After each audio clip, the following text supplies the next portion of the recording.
You're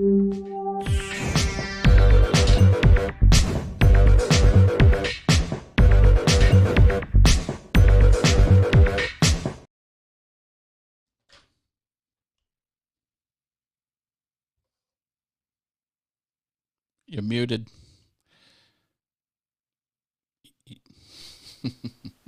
Hi, everyone. And we're live! Ah!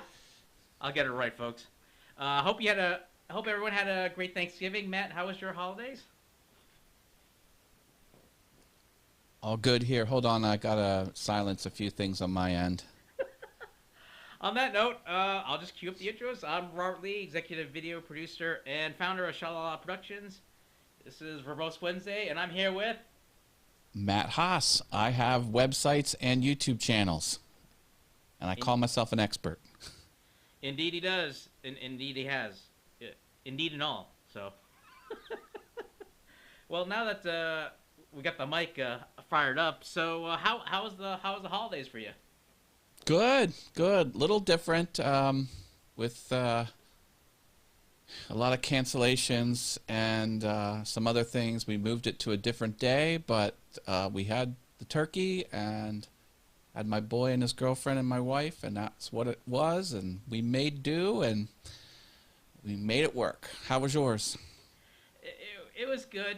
It was a little bit strange in that, understanding with the pandemic and everything like that, we couldn't have people over just to meet a family. So it was a very special Zoom Thanksgiving holiday. So it was very interesting.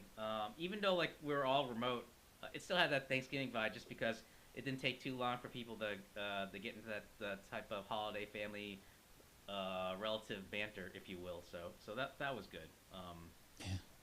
The one thing I will add is my brother, he was very good about coordinating with everything. So what he did was he was essentially like the food Uber driver, where he'll take the food he made and go to everyone else's house, and then he'll pick up their food, and then he'll circle back and give everyone other people's food, and then he'll come back to our house with the food. So it's pretty neat. So even though like we couldn't all be there together, at least everyone had each other's dish, which was really nice. So Awesome. That's great.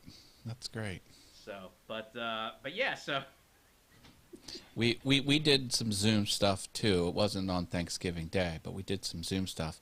And you know, we get the typical grandma can't connect. yeah. And they're like, okay, so we get on the phone with her, like, okay, so you click the link and then what do you see? Oh, I haven't clicked anything yet. I was like, it says right there in the email, click this link to begin. Okay, I clicked it. It's not working. I'm like, the host hasn't started. That's all you needed to do was click the link you were told to click in the email. It was right away. I don't know. It's not working. I don't know what to do. Not even step one was done. But we got through it. For me, it was a little bit weird in that because the work I do is now remote video production, I get these instant notifications like, your aunt is now on Zoom. I'm like, wait a minute. I said, we didn't even started yet, and already the people waiting to get on there. And my mom's and my brother's like, we're not going online right now. I'm like, don't worry, they'll just have to wait. So it was either a case of being eager, or by the time they're there, it's all about framing. So sometimes you'll see people kind of cut off just because they're not in the frame and shot. So, but you can definitely hear them, that's for sure. So audio wasn't a problem. Yeah. It's like, hey, Rock. Well, because like my dad's also named Robert, so they would call me Junior. It's like, hey, Junior, where is everybody? I'm like, they're not on yet, or they're not on the shot. So it's just a madcap hilarity ensue, is what I say. People were putting their animals, like, kitchen table, put the animal on the kitchen table, sniff around. What do they do? Turn right around, butt shot onto the camera. It happened with our dog and my sister-in-law's cat. Anyway, I'm just glad it's not someone walking in or walking out of the bathroom on the offside camera. I'm just glad at least no one did that. Thank God, just because like the last thing you want to see. Hey, Enjoy Jax is in the chat room. Jax! Hello. We have a topic today. Yes, we do. It's funny because one of the things I try to do was before we went on Thanksgiving break, it was a challenge of trying to be a little bit brief. So I think in the description about the topic was brief, and I'm glad you set me straight about the difference between the bullet points description about either your channel or your show. That's typically longer, but the description of the show doesn't need to be. As Oh, long you talk about the description of videos. Yeah. exactly. So Yeah, those first two sentences are key. That's right, it. which I think that's all I had. Well, awesome. Good. And then what I try to do with the teaser that I posted a little short while ago was just to keep it short, and I thought that would be a good segue into when we're doing the show now, which is how to help with the short videos. And I think some of the things I looked at, tools and tips, I think it could go either way, where it could be to the form that we were talking about earlier about the short form videos, as well as like long form videos. So I'm an eager beaver to get into the tool side of it. But I'm sorry, go ahead. All right. It's not so much short form videos versus long form videos. It's more, at least in my mind, is the content as compressed as it can be. Like, if you have an hour's worth of stuff to deliver, are you delivering that within an hour? That's the point. And this doesn't have to do with a show with two hosts interacting with the chat room. That can go on for an hour. I'm talking if someone's hitting play on a video that you've uploaded, either you've edited it and you've uploaded it, or you went live real quick just yourself and then you stopped going live and the video persists, people come to it later. If that video isn't as short as possible, as short as it can be, then there's problems. That's sort of the topic that I was bringing forward. We have a lot of people here. Sorry, I'm yammering.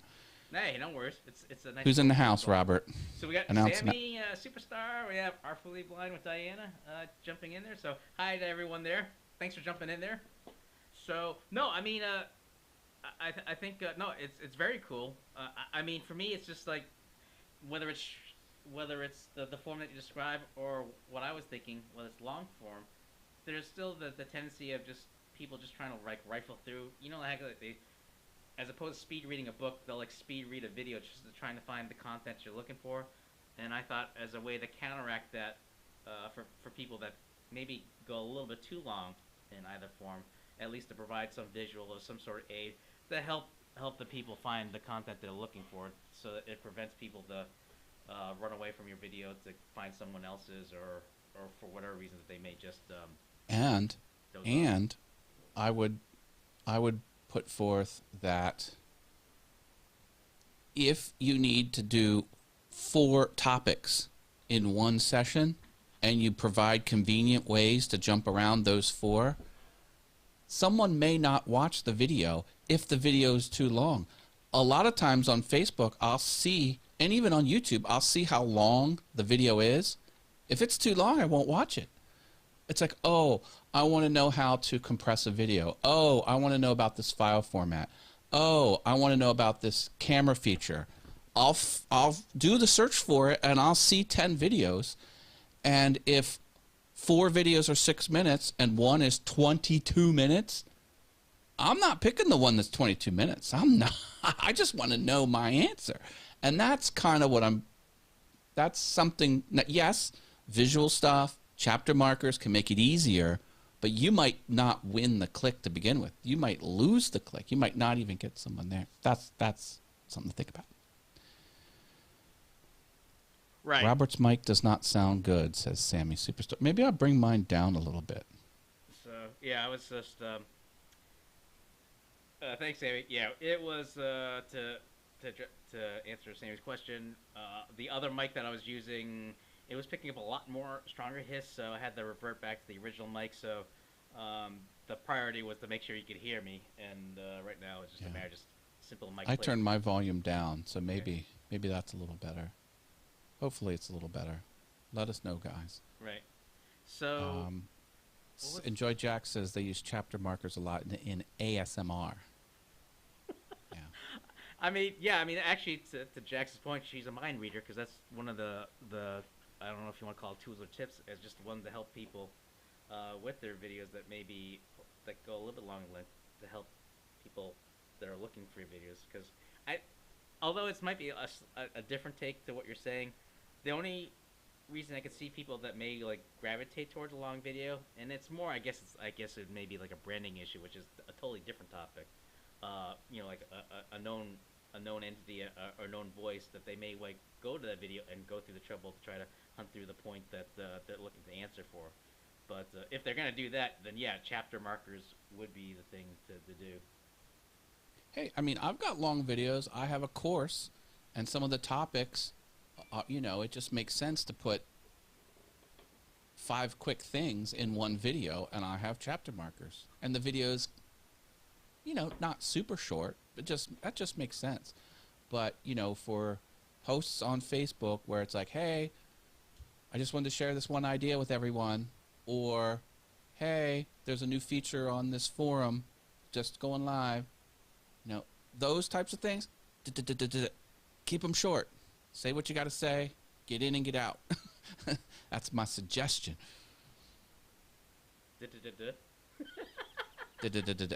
Shorter.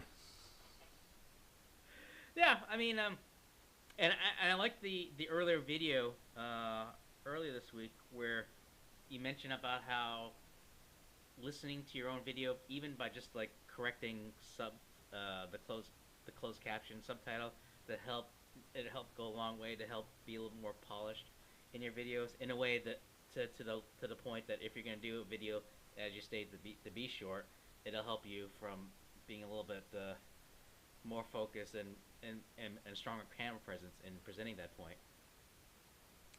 I am really happy with that tip. I think that tip is gold. That tip is worth its weight in gold. Again, what Robert just said, I'll recap it. Well, I'll say it again, is when you edit your own closed captioning, you're looking at the text of what you've said, and that is a lightning rod. That puts everything front and center as to how you speak. You do your own closed captionings for a handful of videos, your on-camera presence will double, triple, quadruple. You'll be on fire. You'll be on fire in front of that camera. I'm glad you got the reference. Yeah. Training tool. Yeah. I mean, exactly. I mean, that's how I look at it too. Anytime you can find ways to up your presentation skills and just providing a tighter message, you know, I'm all for it. So I got pretty excited when I saw that. Not the type of excite where I've been doing cartwheels, but I'm just like, yes. Look at Jax's comment. Maybe you put that one on the screen. Watching your videos and realizing you suck and can be better is always a great training tool. Is a great yeah. Is that a compliment? Well, you know what? Listen, if you go into training and you realize you have deficiencies, that's what the training. That's what you want in a training. No one wants to go through a training and go like, oh yeah, I ain't got nothing to work on. Well, that's you go to training to be better. That makes sense. Yeah, I am my own worst critic. And I'll tell you what, when you watch your stuff back and you edit your own closed captioning, that I am my own worst critic, that is exactly what that phrase means. Yes. Yes. You have to. You have to be your own worst critic. You don't want to get in my head. Oh my God, I labor over everything. I'm like, is this in the right spot? Like, oh no, his sword's in the shadow of the TV. I can't have that. I gotta move him out of there a little bit. Oh, then his shoulder crashes into the framed artwork behind. It's scary up in here. You don't even want to know. Like the Darth Vader was too far back, and the shadow of the pedestal was. I didn't like that, so I pushed. You know, oh. I am a critic. I labor over everything.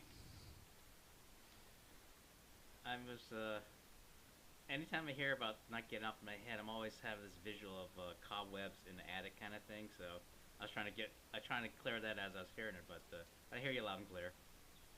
I just want my content to be good for the person that doesn't know me. Someone who's watching me for the first time.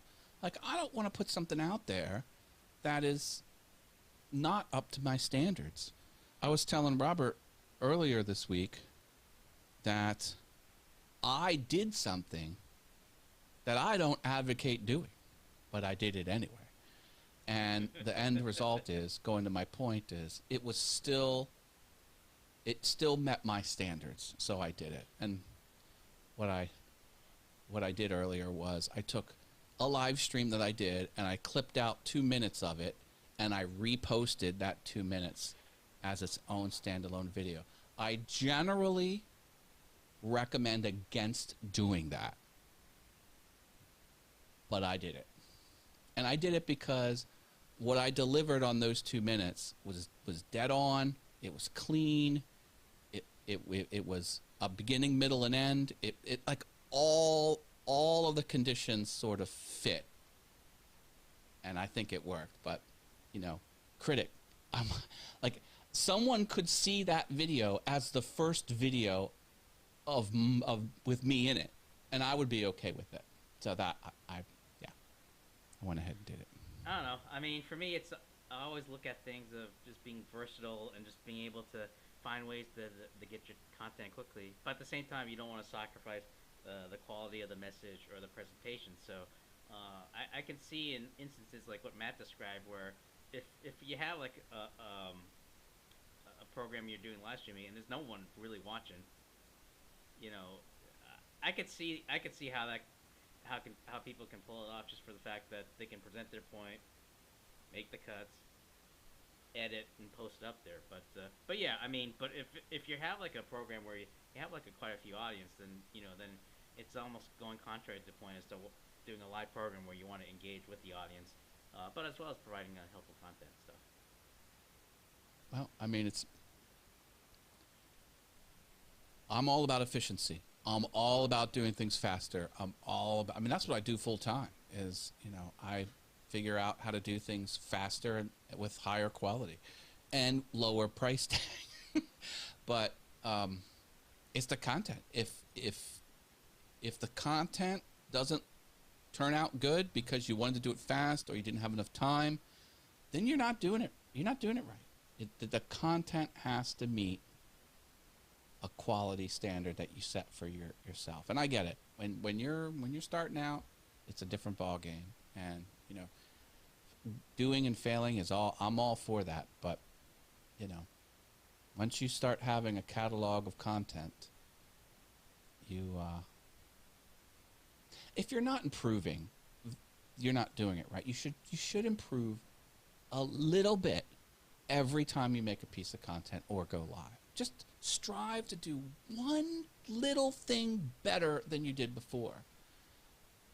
And then next week, the following week, 3 weeks out, 8 weeks out, next quarter, you're going to be better than you were before. So put your stuff out, watch your stuff back, do your own closed captioning.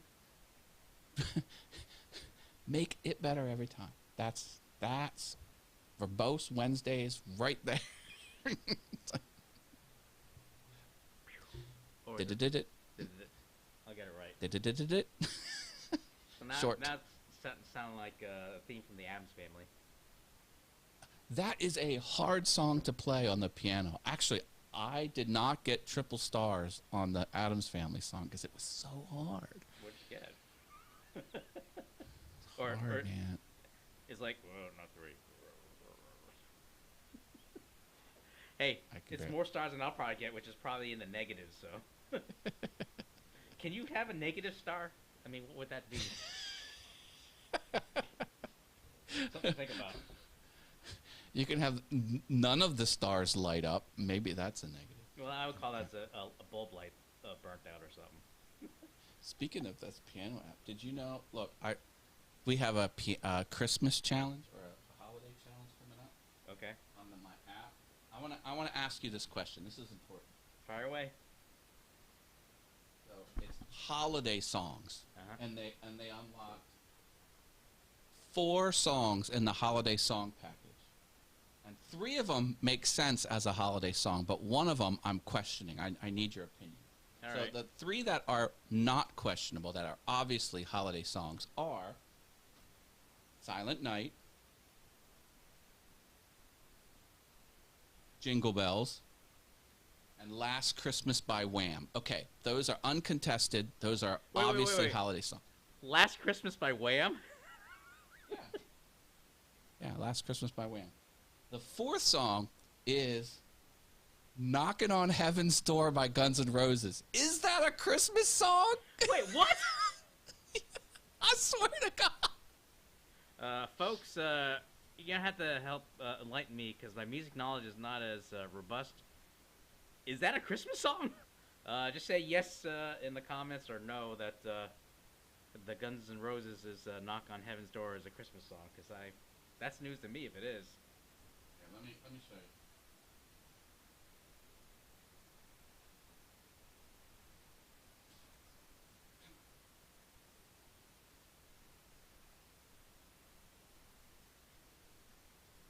I can't get my iPad out of the... Okay. I was going to say, like, the tension mounts as Matt gets ready to play one of the melody tunes for Christmas. Which, now that I realize, it's 23 days till Christmas. Here we go. Ah. Thank you, Diane. She says it's not a Christmas song. So here's the Christmas song list. We've got Last Christmas by Wham, Jingle Bells, Knockin' on Heaven's Door, Guns N' Roses, and Silent Night. I don't know. I mean, but that's All right. like... We have a question from Diana, and she asked a tech question, and that is there a way to use a lavalier mic with a Logitech webcam during a live stream? Well, there's something about that question that I have a question about. Okay. And that is, why is the Logitech webcam and the lavalier mic in the same question? Because you should be able to run whatever video you want and whatever audio you want as 2 separate actions. In which case, then it would be a question is the type of software you're using to live stream to be able to bring in 2 different sources to create the live stream. So, to your answer, Diana, you can. I mean, I've done it in another setup where I actually use an audio mixer as the go-between to be able to hook in like a lav mic in to be able to do a live stream. But I think the equipment I have is a little bit different because like the plugs are different. Where it's like these, it's the XLR cord looks more like a 3-prong type of plug that I use for a lavalier mic, and that allows me to be able to use the 2. Now there's some lav mics that you can plug in that's like a let me see if I have an example, like a 3.5 pin, and I think you just have to get the right connector cords to connect in there. So Well, I would say the Logitech is USB. Put the USB in your computer. If the lavalier mic is USB, stick that in your computer. Should work. and if Portal Woodwork showed up. Hi, Portal. Yes, we switched. He noticed we're on the wrong sides. This is Yeah. going to be probably new because Robert always looks the way he's looking, and that just makes sense. that way I'm looking at Imagine him looking that direction. If he was in my spot, he would be looking off the screen. Anyway, so I use StreamYard and can't get a mixer. Well, a mixer is more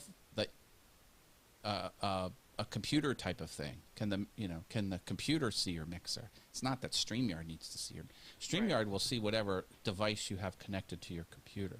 Right, so just a matter that whatever audio source that you plug into the computer, that they can read that. So just a mixer is another, like a middle person to be able to connect your lavalier to the computer if you don't have the right connections to connect directly into the computer. So But I mean, if you want, if you want to send me an email, like what gear you have, I could take a look at it and see what it is that we can do to make sure it works. Um, That's a good point. What gear you have? Do you have a lavalier mic, or are you going to buy one? So you might not have one. So yeah. Right. So yeah. So it all depends on the gear you have and the type of setup to see like either what type of accessories you need to be able to make it fit, and if it doesn't, then it's just a matter of just finding out what's out in the market to work with the tools that you have. We have another question Fire away. from Enjoy Jax. Okay. She says, what happens with people singing or playing copyrighted music on YouTube? Well, Yes.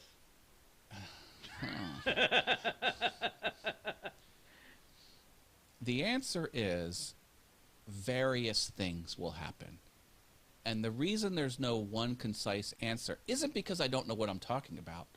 It's because the actions that will happen are determined by the people who claim they have the rights to that music. And some people who claim they have the rights to the music will take an aggressive action, some will take a minor action, and some will take no action. So really there's no one answer. However, the way it's handled is performances of a copyrighted song are usually treated less severely than straight up playing the copyrighted song as you would from iTunes or from the record, the vinyl 12-inch record. Dating my age. So, and as far as what could happen, it could be nothing. It could be they put ads on your video and take the ad revenue and leave it alone. They could restrict it from being viewable on YouTube in all regions or a combination of regions. I had a Van Halen song, the video was not viewable, and it was Jump. It was a commercial song. It wasn't a rendition of it. It was the actual song. It's playable worldwide except for Germany. You can't see the video in Germany. And that's what the rights holder did. They said, no go in Germany. I don't know why they did that, but as a rights holder, you have the legal right to do that. If they put a claim on the video, that is no impact to you as a creator. You have no negative impact. If they put a strike on your channel, which they can do, a strike, 3 of those within 30 or 60 days, they kick you off the platform. You'll lose your channel. So you don't, you want to be very careful how you play that game. All of my piano covers, I get claimed. Now, I could get a strike, but the way people generally behave is renditions rarely get strikes. But it's up to the claimant. It's not, and each claimant's different. And the thing about copyright is what's acceptable in one month might be unacceptable the next month because rights holders can change their mind. I don't want to be lenient anymore. I want to be more strict. Or they could relax it. It's all over the place. So if you're playing that game, what I would do is not upload 4 videos in a row or, not in a row, but like you want to trickle it out because you never want 3 strikes at one time or they'll kick you off the platform. That's as close as I can get to an answer. A belated hi to both David Jones and Dave Curtis coming in from Facebook Live. I apologize, just a little bit of a connection issue there. So. Didn't see you over there on Facebook Live. So, both Davids. So thanks for tuning in. Yeah, I mean, it's as Matt says. I mean, it just really to me it's just more about the timing, and I think, yeah, I mean, if I see it more like if it's a live performance, just because there's so much variation as the people performing it than if you're playing from the straight tune. That I mean, in my observation, I see that there's less strikes, but yeah, I mean, it's just a matter of just using common sense as to how it's being presented and such. So, but it's a good question for sure. Well, common sense is one thing, but you're literally not in control of what can happen. So I can sing a cappella without fear. Well, when something is copyrighted, they're copyrighting the melody of the song, so they'll own the notes in those configurations. Yeah, you're probably going to be fine. You're probably going to be fine. That's all I can say. I'm fine. I have a whole channel where I do it. Every video I put up gets a claim on it because I'm not singing a cappella. I'm doing a piano rendition of it. Okay. Yeah. That's what I was thinking. Yeah. I'm like, that'd be kind of a strange thing. Not that you couldn't sing a cappella. I mean, but yeah, I'll probably. Oh yeah, look what Artfully Blind with Diana's saying. Did you see that? Very annoying. I use epidemic sound to my counter about 2 times a month. The copyright holds aren't correct. Yeah. I mean, I heard that the epidemic's pretty good about the. Yeah, she's not casting aspersions on Epidemic. She's casting aspersions on other people who aren't Epidemic claiming the video improperly. Then you put a counterclaim in. Okay, got it. That's the next step. And they should let it go. But if they don't let it go, then you're going to court. That's and when all. he says let it go, he's talking about the context of not the song itself, folks. So. Couldn't resist. Hashtag don't sue me, Disney. I want to sing, Matt. Tell me it's okay. Okay, Jax, come here. Lean closer. Get closer to the computer screen. Closer. It's okay. Sing a cappella on your videos. Be awesome. If anyone gives you problems with copyright, you send them to me.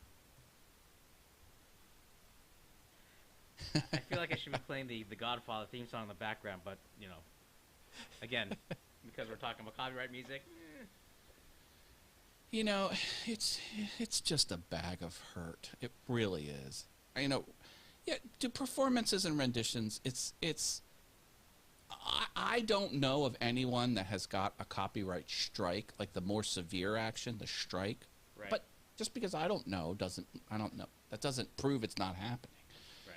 But yeah, go for it. Be awesome. Put your stuff out there. It's better to apologize than to. It's better to ask forgiveness than to ask permission. So just do it.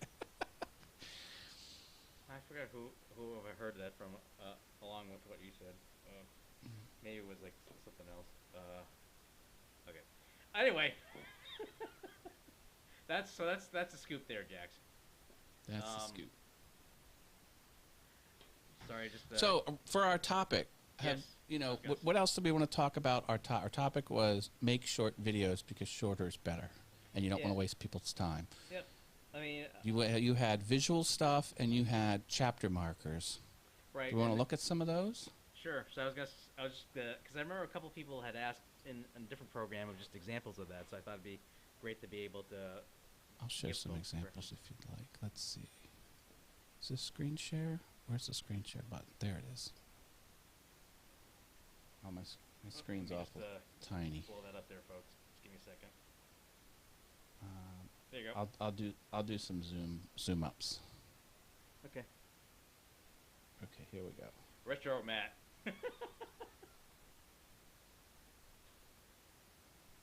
Look at these glorious channel markers. These are what you're talking about, right? Yep. Yep. So you click any of these links and it takes you to that part of the video. This is a more convenient way, as Robert said earlier, for people to navigate longer form videos, and that's an example of chapter markers. We also said visual stuff that you Yeah, can put. and that was something I dropped the ball in there, and I apologize. For Here, I have an example. You want to see an example? Sure, go ahead. Okay, so let me go on one of my past live streams. Mhm. This up here. This is what I do.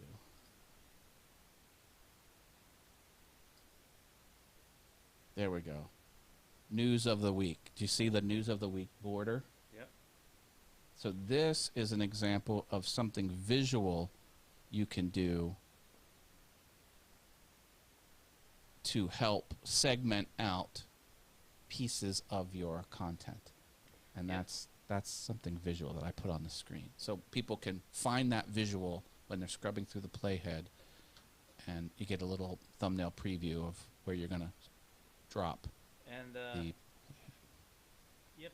And the other one that I meant to play, but I forgot, and that's on me, is just the actual, like the animation title, so that if you're introducing a segment, if they're fast forwarding the video, if they look for it, they're like, okay, that's where the section is. So this was what I meant to play before we start the topic, which was...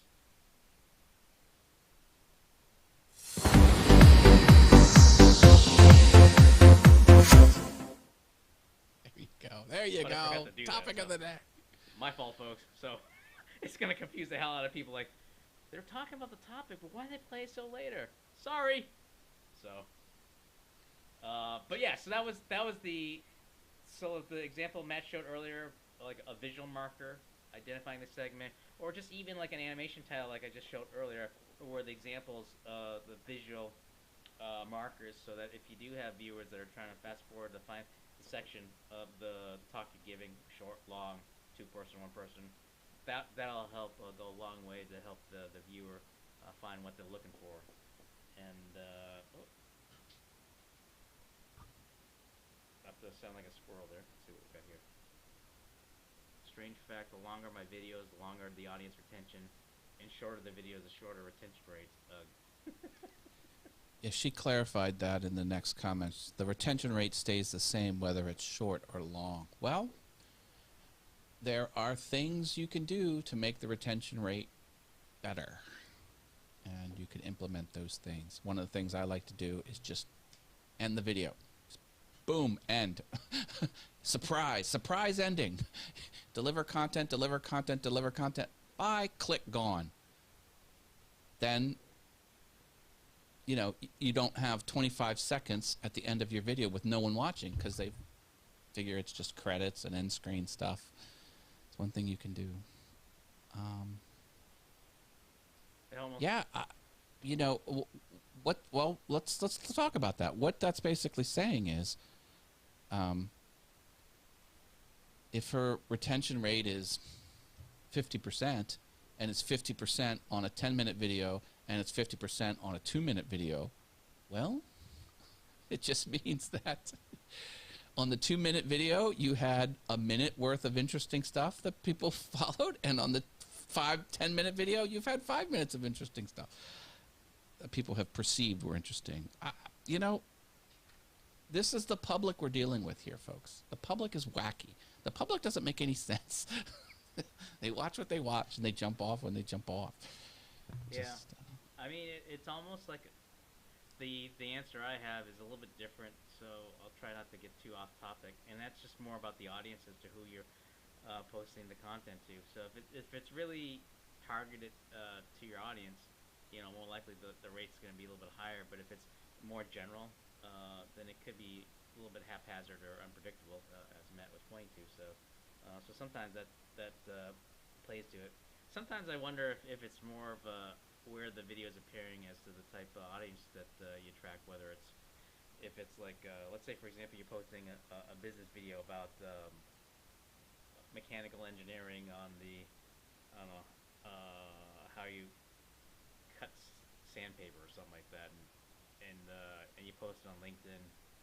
I mean, your audience response as to that may be different than if you posted on YouTube, where the audience could be a little bit varied, whether it's people that are in the industry or people that are curious about it. So So that could be another part of the puzzle.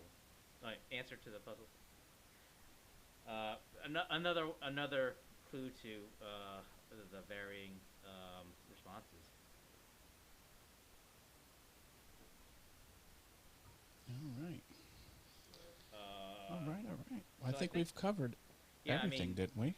Yeah, because to your point, yeah, it was a matter of just being able to provide examples of visual markers. So that was the one thing I wanted to do, other than just what we were talking about earlier, which is the chapters, and to your point, just about the content, get in, get out. That sounds like a SNL sketch. Like get in, get out, no one gets hurt. Well, a big YouTuber in the woodworking space, Jimmy DiResta, he has a saying called "Get in late, get out early." Is what and that's exactly the point we're making. It's like, just do what you got to do, say what you got to say, show what you got to show, and then get out. Except when you go watch a movie. Well, I mean, he used the example of if he needs to paint, if his video is painting a wall. Yep. An example of get in late, get out early would be the video starts with you popping off the can of the paint bucket and sticking your paintbrush in. 5 seconds later, you're slapping paint on the wall. Yeah. 5 seconds after that, you've zoomed out and you see the finished wall. There you go. You got in late. Like, you didn't walk in the frame with the paint bucket and sit it down and then get out your knife and then pop it. You started out popping off that paint bucket, slapping your paintbrush in. Scene 1, scene 2, you start painting the wall. Scene 3, half the wall's painted. Scene 4, you're standing back. Look at that good job I did. Get it? That's what he means by that. See, when I think about that, it's almost like, well, the two different versions, like the short version, short to the point, and then the longer version, which I'm thinking is the director's cuts. Well, that's true too. Here's another example. Let me give you another example of get in late, get out early. And this has to do with making videos, but it can apply to everything else. Say you're going to cut a board on your miter saw. So what you don't want to do is say, I'm going to cut a board on my miter saw, and then the next scene is you're putting the board in there, you're firing up the saw, you cut through it, and then the final scene is, I just cut this board with the miter saw. It's too much. What you should do is just cut right to the scene. I'm cutting a board with my miter saw. That's get in late, get out early. You know, don't say what you're going to do it, and then say what you've just done. Too much. Just do it and put the dub in there. Yep. I'm cutting the board on the miter saw. Zoop. Done. Yeah, I mean, it's pretty much just like how an editor would work, where if you're able to say more with less, it's good. Unless you're on a podcast, in which case you have to say things audibly. But still, podcast is the same thing. Don't waste your audience's time. That's what you gotta do. Waste your time, you're gonna be in trouble. They're not gonna come back. Yeah, although, no, actually, the point I was gonna make is totally something different. Scratch that. But yeah, so that would be the scoop. Other than that, I mean, pretty much the points I had, I'm all tapped out. But how about you, Matt? Were there any final thoughts before we wrap up? Let's wrap things up. We're good here. Okay. So on that note, just a couple of admin stuff. Folks that are interested in, sorry, I'm just a little bit rusty with the buttons here. Folks that are interested in signing up on the mail list for a newsletter, Yes. where we'll be glad to give Wednesday's roast shout out. On episode 12, Matt had walked through as to how you can go about doing that. And also just a couple of quick reminders, again, for information for folks looking for about Black Lives Matter, just go to blacklivesmatter.com and the NAACP.org. And then, as always, just a reminder for those that are looking ways to help out the hospitals and the medical responders. If you feel that you need help in bringing attention to their cause or raising money for them, and you think live streaming is the way to go, just hit me up. Be glad to be able to provide live streaming service for those efforts. And the links in the description to be able to get information on that. So, okay. So I think that's everything. Can I put in one plug? Yeah, go ahead. Okay. Brenda G's Designs tomorrow, 7 p.m. on the Brenda G's Designs channel. We're giving away epic amounts of stuff and cash. So join that show. It's the Mind Equals Blown show. To get in on the big giveaway, the grand prize, send an email to brenda.gibson@gmail.com. Put Christmas giveaway in the title. Tell her your address and your t-shirt size. And get the grand prize of a box of merchandise, $25 Visa gift card, and a t-shirt. I'm giving away a $25 Amazon gift card to someone live in the chat. You don't need to be present to win Brenda's super bundle giveaway. Just send the email as I've described. Do it. Pretty cool. Do it. And I'll get the link from you so I could add it into the description or the comments. That way people can check it out. Absolutely. Here, I'll put the link into.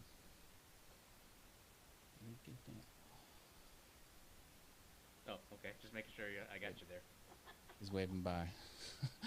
Or just saying, "Hey, Matt, are you there? Hello, human fly Well, here." I'm clicking every single tab that has the YouTube logo, and they're all YouTube Studio. None of it is the public front-facing YouTube, where I can go to her channel easily. Oh, there it was. Set reminder. Come on. There it is. And get link. Put it in the chat. There we go. That's the show in the chat. Okay, cool. Thank you. No problem. Just want to make sure we get that in there.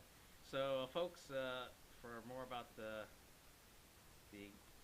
big episode with Matt and Brenda, the links in the comments. So check that out on YouTube Live. For those that are watching Facebook Live, there, catch it there. So that's about it. Oh, wait, we got one question from Diane before we go, and she asks, if I can get up there. How do you qualify for the $25 gift card? Is your question. Okay. Yeah. Join live, and the Amazon gift card I'll give away to someone live in the chat. The other gift card, the $25 Visa card with the T-shirt and the merchandise bundle, that you send an email to brenda.gibson@gmail.com. Christmas giveaway is the subject line. Your name, your mailing address, and your T-shirt size in the body, and then you're entered to that. You don't have to be present to win the super bundle. She's shipping the super bundle anywhere in the world. A lot of her giveaways are only the lower 48. That's not the case here. She'll ship to Germany. She'll ship to the UK. She'll ship to Australia. Don't matter. And it's the 100th episode. The 100th episode of Mind Equals Blown. Yay! Anyway. Thank you for allowing me to do that plug. I think that's going to be fun. And I just posted a link in the Facebook Live comments. That way people can check it out. So awesome. That's Thank you. It's going to be a lot of fun. And no, it's. You're such a good host, Robert. I try. I mean, yeah. No, so I mean, yes. So folks, check it out. I mean, fun giveaway, and should be a fun show to watch for sure. So, all right. On that note, I think that's everything. And again, you've been watching Verbose Wednesday with myself, probably, along with Matt Haas. So, thanks again. And out of curiosity, for those watching on the replay, if you can put #replay, I'd love to find out. So, on that note, be well, stay safe, and I will catch you guys later.